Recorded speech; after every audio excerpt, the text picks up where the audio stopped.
That's not human. Probably isn't. That child's soul could have been replaced by a demonic or alien entity.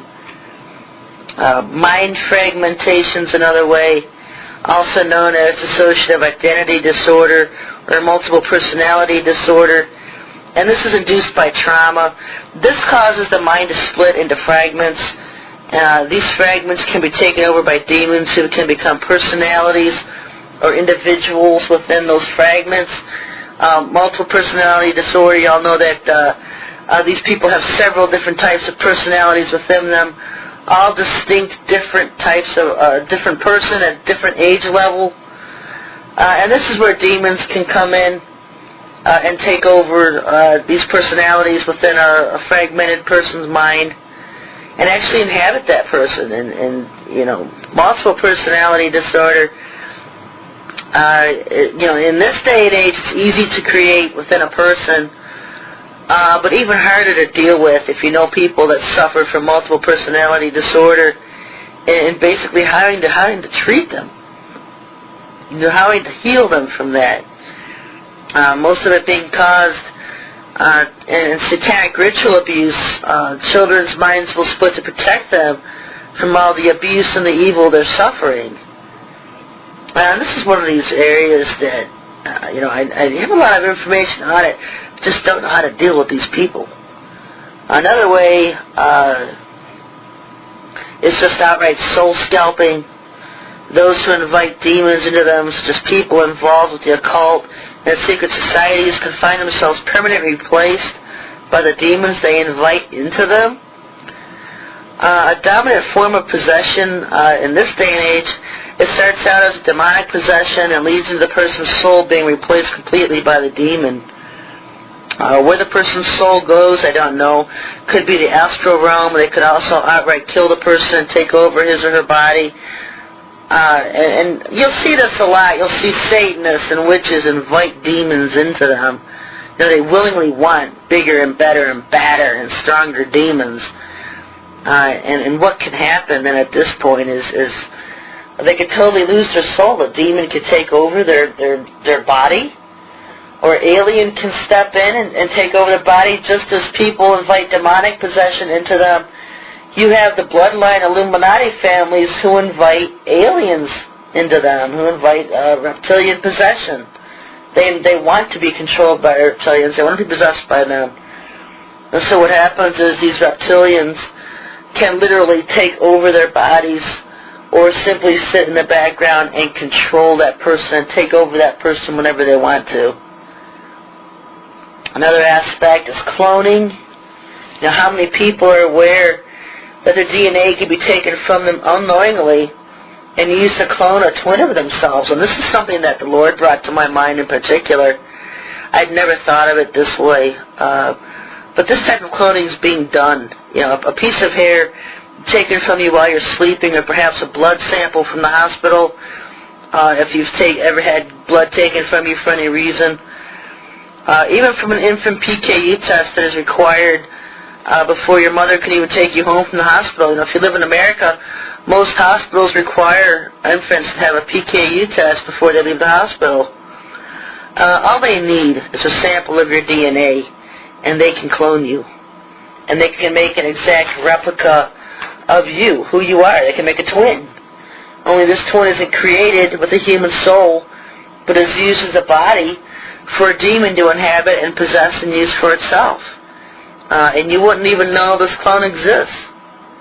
If you live on the East Coast, they could create a clone of you on the West Coast, have that clone living on the West Coast or somewhere else in the world. Or even perhaps this is what they're populating these other planets they're talking about, where they have these mimics of Earth, human civilizations on other planets and stuff. Perhaps that's what they're doing, is cloning every person born here and then putting them on a different planet somewhere. I don't know. All I know is the clones don't have a human soul. They're an exact replica of you. Another way is through automatons and robotoids. This is more dominant as a mind-controlled, chip-implanted soldiers, people whose minds have been taken over by chip implants. And these soldiers are completely controlled Clones can also be used this way, and this will also become more dominant in the tribulation period. I think one time in the codes I had seen a number of upwards of 10 million automaton soldiers that will be working with the Antichrist. And these are simply human soldiers that have lost their humanness. They're chip implanted, and they're just totally mind controlled. Just totally mind controlled. Another way is secret societies and the occult. Many people taking oaths to Lucifer, the god of light, and the god of light, as in Masonry and other occultic groups, refers to Satan. It's a mass term for Lucifer, the bearer of light. And so when you start swearing oaths to Lucifer, you're inviting demonic possession. That's the same thing. You're gonna become demon possessed once you're Lucifer's. You've opened yourself to complete access to his armies. False religions and cults can lead to demonic possession. Religions who follow after Baal and Mithra, demons and even Satan directly himself, such as most of what claims itself as Christianity, Protestantism, Catholicism, Satanism, Wicca, Mormonism, Islam, the Pentecostals, Jehovah's Witnesses, Jews, Hinduism, Buddhism, the New Age, and others who follow after religious errors and deceptions and are determined to stay in them, can access themselves, can open the doorways to demonic entrance, such as demons of religiousness, religiosity, righteousness, the lying spirits, spirits of deception, and many others. Demons often mimic religious terms. The majority of Christians today are following after Baal and Mithra, just as the Israel of the past often slipped into idolatry and the worship of Baal, so of the churches today. Yeshua says to come out of the spiritual whores and idolatries of Babylon, and so that's what he's mean, come out of the churches. He warns his people specifically about Babylon in the last days. And who is Babylon? It's the United States. Get out of the churches. They are not worshiping Yahushua. They are worshiping Baal. The Sunday sun god worship is not of the Lord. Like this email I read last week, where a pastor was offering a $5,000 reward for one person who could show a scripture in the Bible, in the KJV or the NIV, where Sabbath was changed from Saturday to Sunday.